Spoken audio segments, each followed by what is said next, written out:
Hi folks, welcome back. Thank you for watching. Please do hit subscribe if you haven't done so yet. It really does help when you do that. So today folks, welcome to the first end of month Q&A video for 2023. Now, January has been a frantic month for me, both in terms of YouTube work, but also in terms of the rest of my life. So you might have noticed that the video release schedule has been a bit all over the place this month, and it's going to have to continue like that sort of into the future, because I just don't have as much time to make videos as I once did. But I'm doing my absolute best to keep the content coming, and you guys have really been motivating me with the amazing comments you've left this month.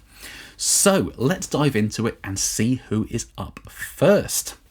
Dwayne Delario, and this is the annual Pedalboard build video that goes out on the 1st of January every year. Happy New Year, Joe. Excellent board. Wow. I set up my Blankenship JTM45 with literally the exact same settings and jumper. I'll roll the bass knob to 0 for a neck humbucker, but I can't believe we landed on the exact same values for each knob. Great minds. Now, the JTM45 is a very interesting amplifier because it's basically derived from the original Fender Bassman, which was intended to be a bass amp.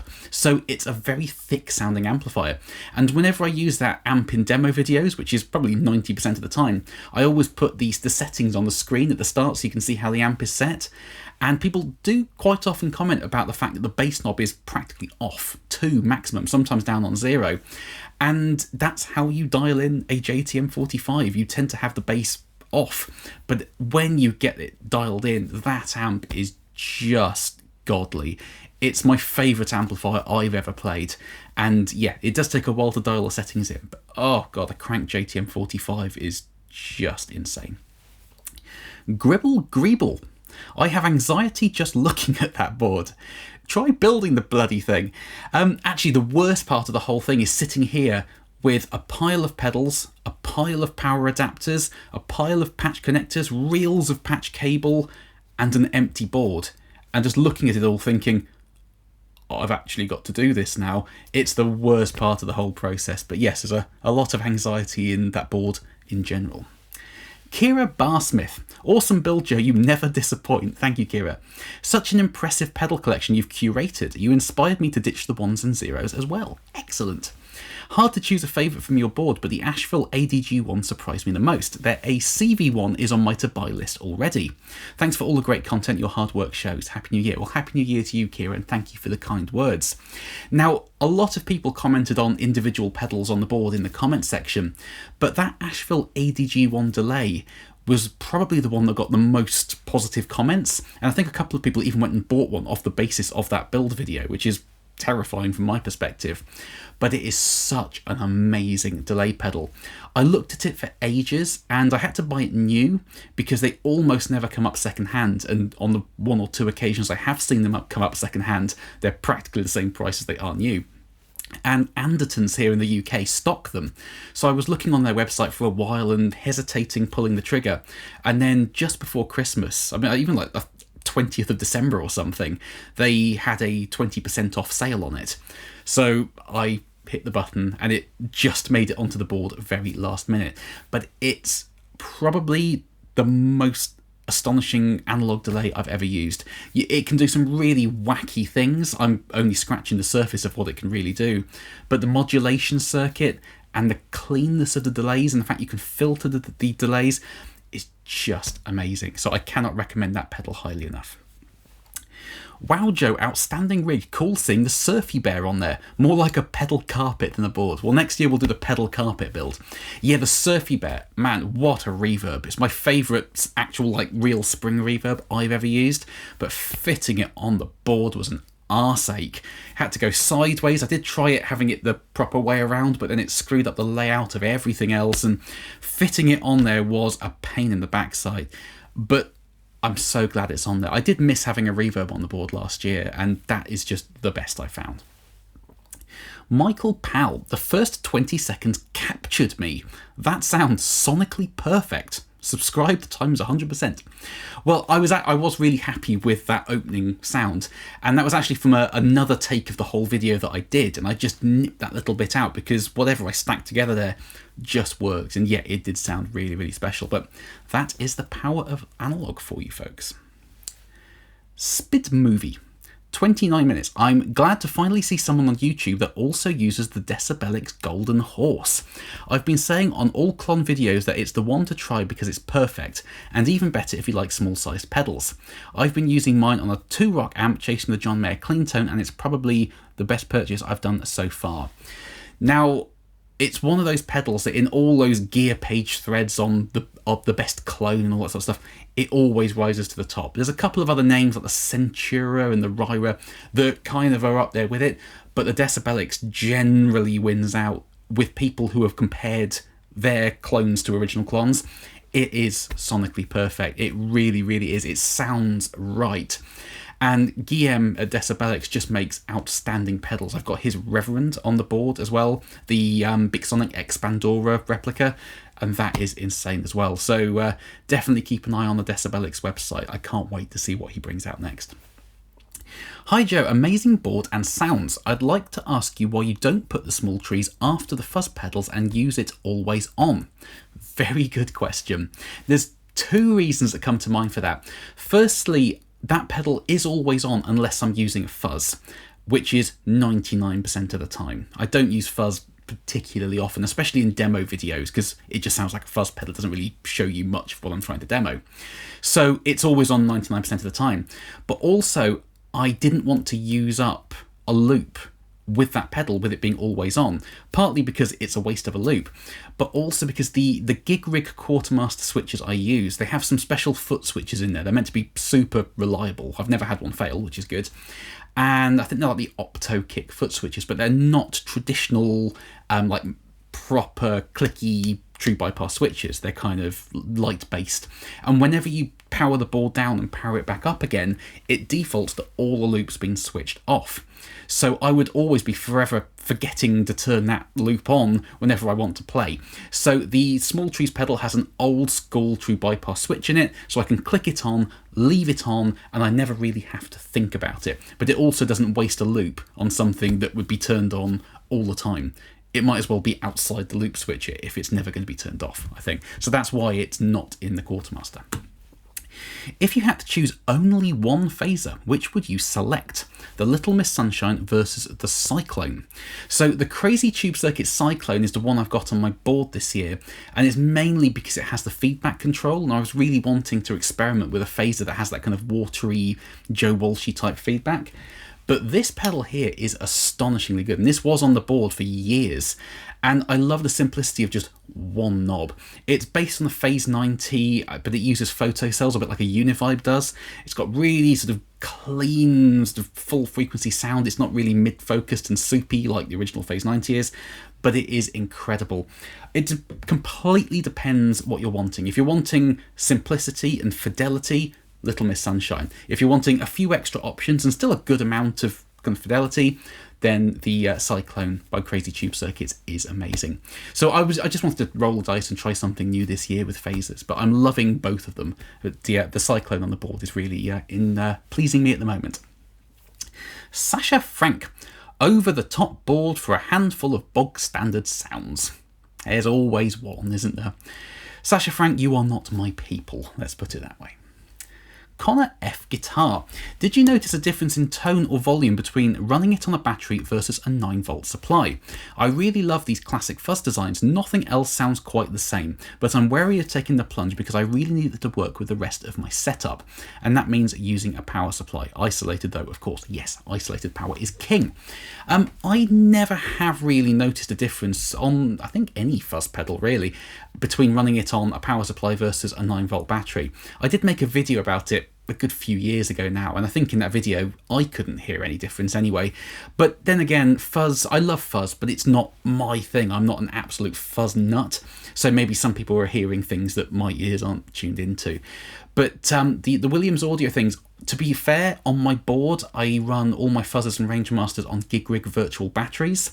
I'm not sure exactly what they do, but they're supposed to mimic running a pedal on a battery versus a power supply. So it's never really an issue for me because they kind of solve all the potential problems. I've never noticed a big difference running any fuzz on a power supply, but some people's mileage may vary. But the Williams audio stuff is insanely good, and it's kind of designed to run on standard power supplies as well as batteries. So I wouldn't personally say you would have a problem, but might want to email Nick, ask his advice on that, because he is the guru of all things fuzz. Darwin's Eye, I think. Excellent experiment. I found that the extreme cold and extreme hot sounds were both sounds I can get from my variable bias fuzz, so definitely not a big deal. I can confidently file the germanium fuzz is unusable due to temperature changes issue, along with the fuzz is unusable if not placed first before wah and univibe as just another myth. So this was a video where I took a very expensive NKT275 fuzz face and I put it in the freezer for overnight, so it was Arctic cold. Played some things through it and then heated it up with a hairdryer so it was like melting hot, and we could see how the temperature changes varied. Now, I am always a little bit skeptical about that myth of, well, maybe not even a myth, but about how germanium transistors vary with fuzz, well, vary with temperature, sorry. But I live in the UK, it's mild here all the time. If I was doing a gig in the desert followed by a gig in Antarctica, then it might be a little bit different. But yeah, I think if you've got a good bias control on your fuzz, 95% of the time, unless you're leaving it in baking summer desert sun, or you're burying it in a pile of snow, you should be alright, I think. David K. I have a couple of Les Paul Juniors. Neither are Gibson, albeit one is a Billy Joe Armstrong Epiphone. I want to replace the P90s in both, but I don't want too much brightness as I have a Marshall Origin 50 head and a 2x12 cab. What P90 would you recommend? Should I get a couple of Gibsons, or would you say the Montys are darker? If you're going for a dark sounding P90, I think two things I would recommend. Firstly, go for a slightly overwound P90 over the vintage spec. Monty's do the retro wind and a really hot one, I think they call it like the Leviathan or something. Generally speaking, this is a very broad brushstroke overview, but the higher the DC resistance of a pickup, which isn't the output, it's just an indication of how much copper is wound around the magnets, the higher the DC resistance, the darker that pickup generally sounds. As I said, a very broad rule of thumb there, but that tends to be the real world effect. So you might want to go for a slightly hotter pickup because that will have less high end. But the other thing you could do is experiment with pot values. Now, I believe historically P90s tended to be wired with 500k pots, but they are single coil pickups, and single coils are more closely tied with 250k pots, especially in the Fender world. So you could experiment with a 250k volume control and a 500k tone control, or 250ks all round.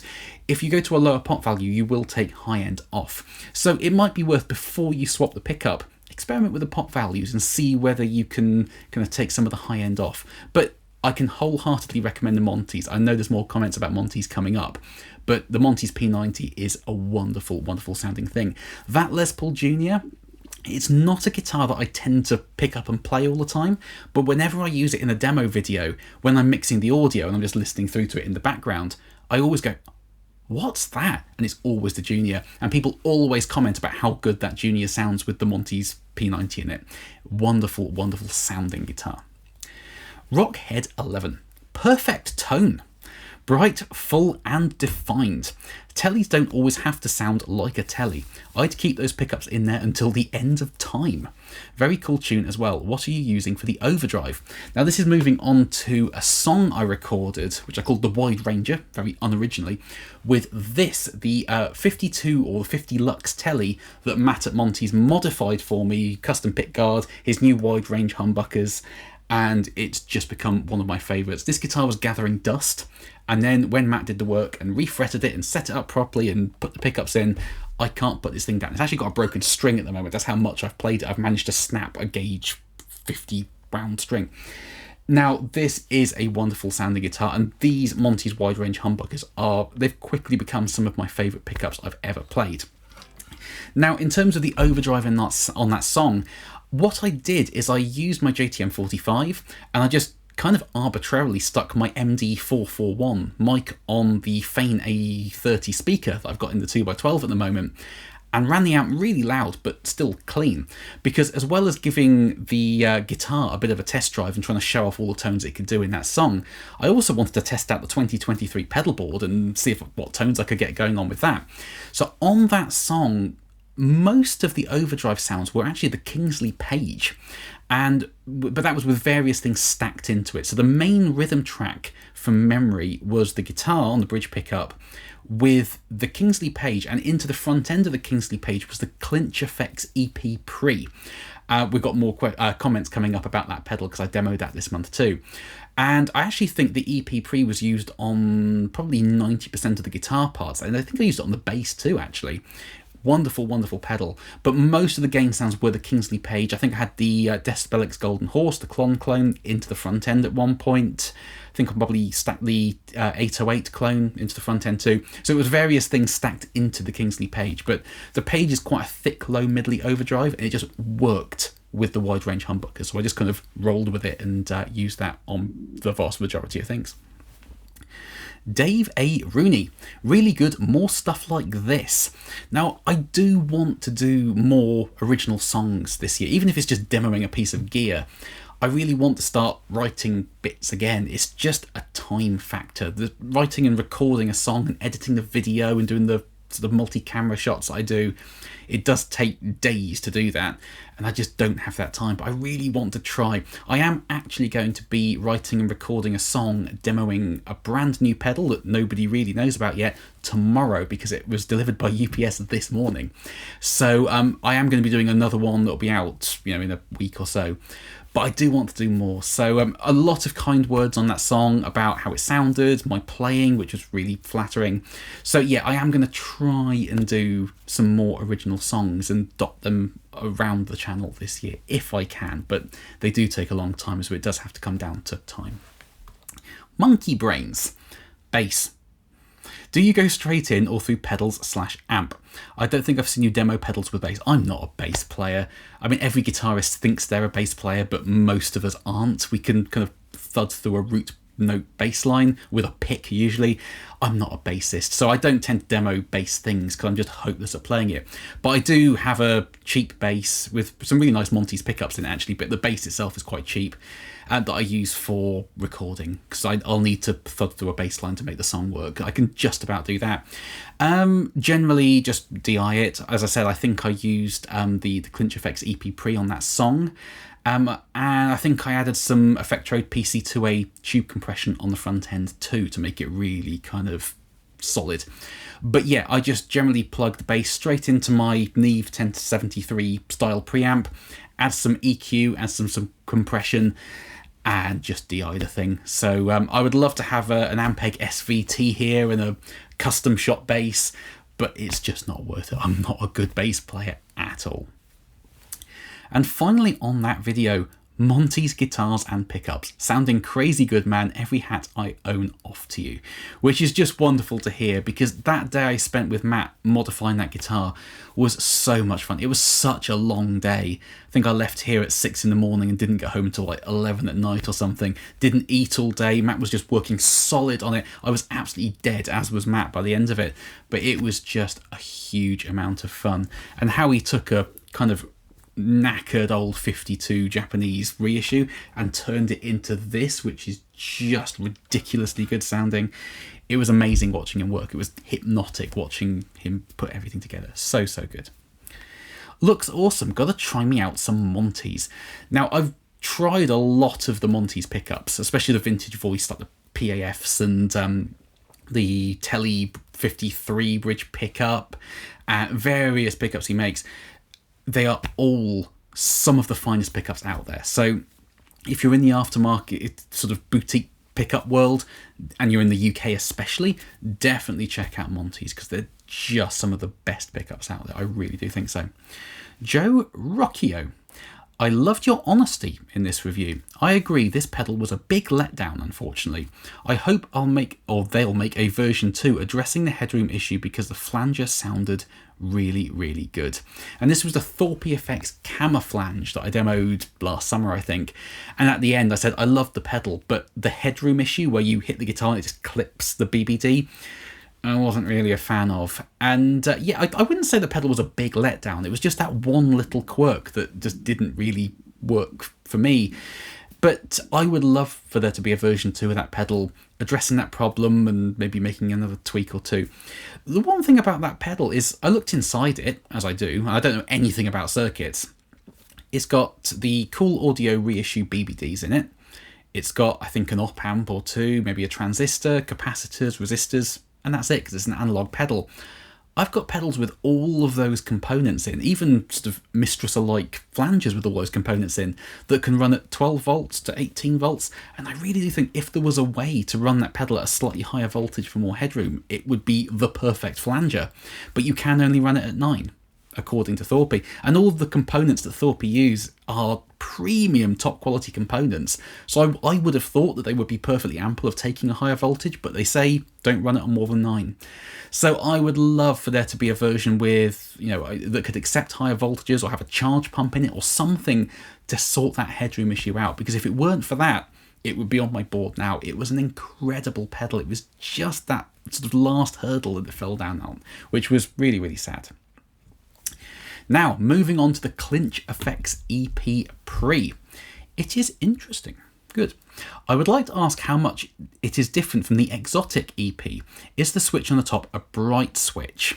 The switch on the top goes between version 1 and version 2 of that particular circuit, the EP Preamp. I believe the earlier serial numbers had a slightly brighter sound, the later serial numbers had a slightly darker sound, so it just flips between that. So yeah, you could think of it a bit like a bright switch. It's different eras of the circuit, but yes, one is brighter than the other. In terms of the Exotic, I did have an Exotic for quite a while, and I never really bonded with the thing. I didn't think it sounded particularly good or special.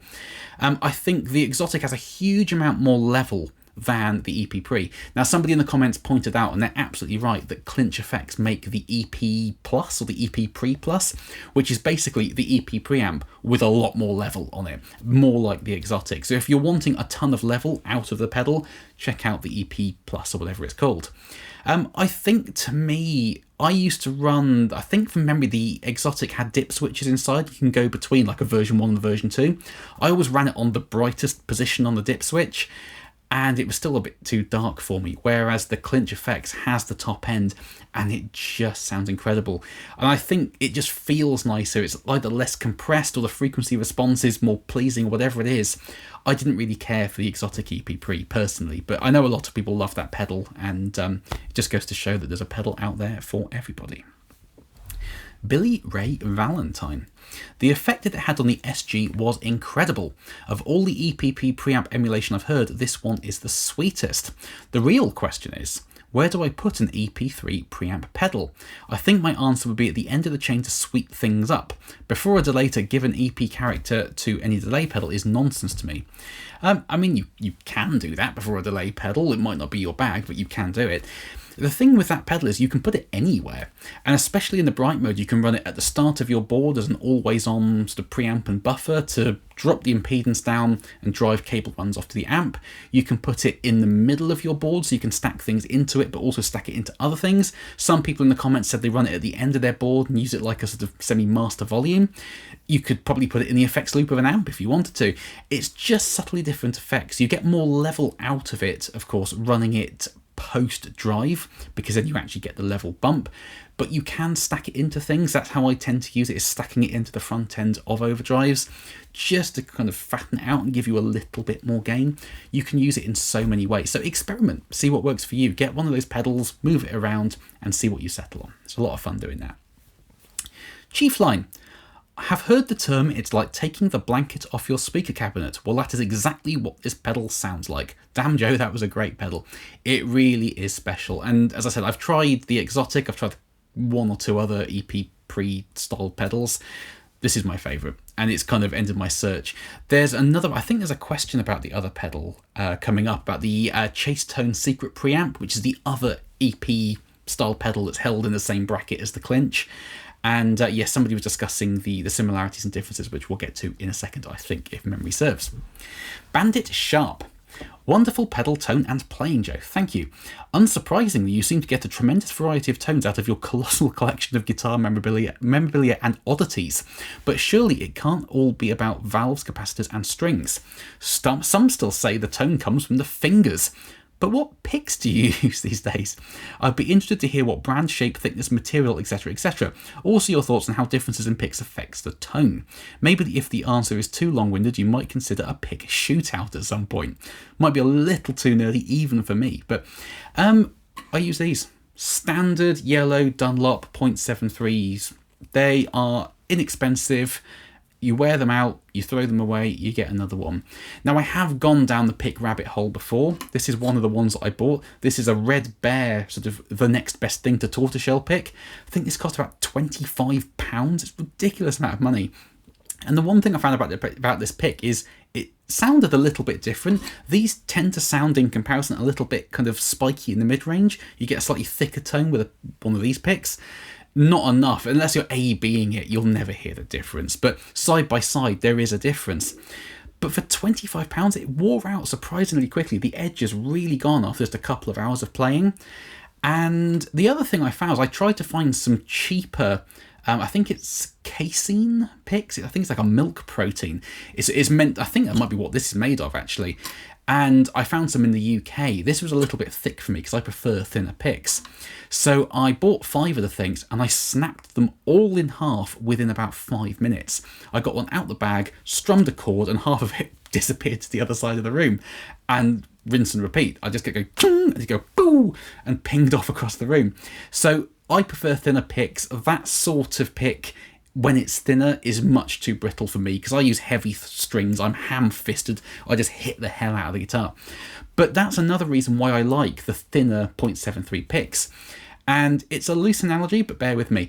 I always think of these as being a little bit like a compressor or a limiter in the studio world, because I can hit the guitar lightly, I can hit the guitar heavier, and if I start to hit it too hard, the pick flexes just enough to dissipate the energy. And I always think that one of the most disappointing noises when playing the guitar is when you hit the low E, especially, too hard, and you get that kind of type effect where it bends the note sharp. I hate that.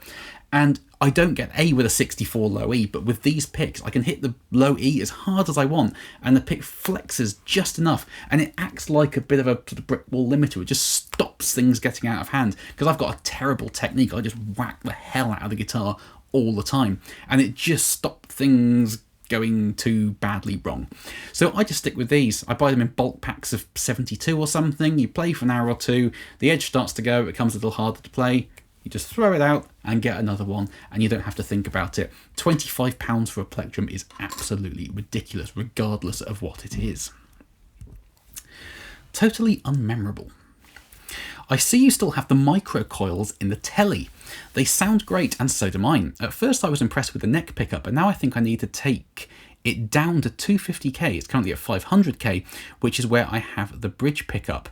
I was less impressed with the bridge pickup initially, but lately I'm really loving it. It has such a beautiful presence. I would normally want a bit more mid-range, but that bright edge is just so nice. I don't miss the mids. Now, I assume you're meaning 250k and 500k volume pots. I'm guessing if you've got both of them, you must have like a Tele Deluxe or something, or the thin line or custom or whatever it is. I would definitely use those pickups with 250k pots because they do have a real glassy top end on them, as you say. And yes, I do still have the micro coils in it's the Ron Kern Barnbuster. I'm still waiting on the pickups that I'm going to swap them out for. I have a very long waiting list. It's ended up being twice as long as I was expecting it to be. But when those pickups turn up, if I put them in and I don't prefer them to the micro coils are going straight back in that guitar. They are amazing pickups, especially for the money and the fact that they're non-traditional pickups. I think they might be neodymium magnets or something. They sound really, really nice. So if I don't prefer the new ones, which I'm hoping I will, especially given how long I've waited for them, then the micro coils are going straight back in the Barnbuster. Another question on the ClinchFX pedal here. This is the one I was thinking of a minute ago. Who Jam Fan. Both the Clinch EP and the Chase Tone Secret Pre are excellent. Own both. The Clinch is both brighter and darker on its versions of the preamp than the Chase Tone, which has a third preamp position. Both have excellent construction and roadworthy. Clinch does offer some nice models with other features in addition to just the preamps. I guess that's the EP-Pre Plus or whatever it's called. It's interesting to know because a couple of people mentioned about the secret preamp and how they compared. I've never played the secret preamp, but it sounds like, according to Who Jam Fan, that the kind of tonal range of the Clinch is wider. The secret preamp's kind of more in the middle. It's darker and brighter. That's what I'm getting from Who Jam Fan there. But yeah, both are spoken about in the same bracket. Both are meant to be absolutely incredible things. The SJK experience. Pine is so underrated. You inspired me to build one with wide range humbuckers on them. I can't find these pickups on his site though. I have a few one-piece pine blanks and a couple spruce too. I'm guessing this is referring to the Ron Kern Barnbuster because that's a piece of pine. It's the only pine guitar I own, so I'm guessing that's what you're referring to. Now, these Monty's wide-range humbuckers are so new. They're not on the website yet. Hopefully Matt will be adding them soon. But if you are interested in these pickups, drop Matt an email, or actually George is a chap at Monty's who kind of makes things happen. Drop George an email, he will sort you out. I believe from memory they're the same price as the PAFs in aged gold, whatever that price is. That's what these cost. I think that's what I ended up paying for them. But yeah, just drop Monty's an email, they will sort you out, and I cannot recommend those pickups highly enough. Right, moving on to the last couple of videos of the month then. Beautiful, I like the white even better. Now, my old Blackguard Strat is now a white guard because I was adding some new pickups to this guitar while swapping the old ones out. And I've wanted to try a white pickguard on this guitar for ages, and the fact I was going to have the guitar in pieces meant that it was a good time to get a white pickguard and try it. I love how this thing sounds. I think someone said it looks like, is it Lowell George's guitar? It wasn't intentional, but yeah, you're right, it does. I think the kind of the natural body of the white pickguard, it just looks old, more so than the Blackguard did. But anyway, I'm loving how this guitar sounds now. And looks. David Keelty. Given the choice, I'll generally go for the brighter option. The Foleys in your guitar, though, your pedals and amp have an aggressive character I like. That said, those pickups paired with an older body ought to be more restrained, which would better suit folks who like their Strats more on the chill side. This is something that came up a few times in the comments in various ways. The Mark Foley 60s pre-CBS pickups, which is what these are, compared to the Fralin Real 54s, which are the 50 spec pickups, they do have a sort of a brighter top end. They're slightly more aggressive, slightly more beefed up. And a few people said that they would probably suit an older body guitar. And the other thing to say is very obviously, this is a maple neck with a maple fretboard.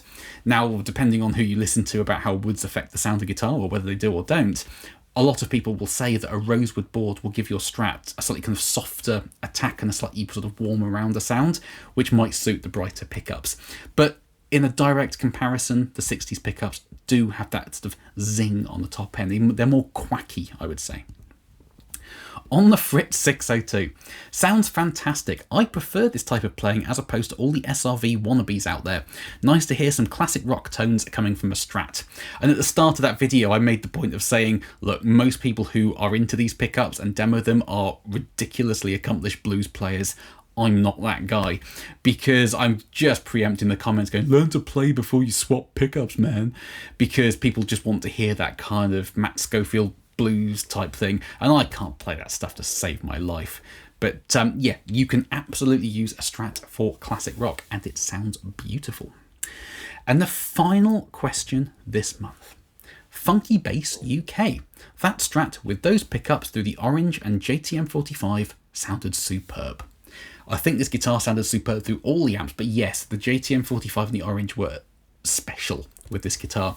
Probably because they're both kind of thicker amps. The JTM 45, as we were saying earlier, has a ton of low end on it, and the Orange Retro 50 has a kind of low-mid hump, a little bit like a tube screamer, I suppose, that just slots together with a Strat and thickens it up and makes it sound glorious. So yeah, those two amps with this guitar were very, very special. So that's it, folks. That's the end of the questions for this month. Thank you so much for all your questions. As always, keep them coming. Drop them in the comments underneath this video or any video in the next month. I look through them all and compile the ones that are most interesting and relevant to most people into the Q&A. Now, there's going to be a new pedal coming probably in the next few days. I'm not 100% sure yet. I think a few people know about it, but as far as I'm aware, nobody's heard it yet. And it was delivered this morning, and I'm going to record a song with it and compare it to an amplifier and just put it through its paces. So that should be coming soon. I cannot wait to put that together because early impressions are it sounds phenomenal. So thank you, folks. I love doing these Q&As, so thank you for sticking with me. And yeah, keep your questions coming, and I will see you very, very soon. Bye-bye.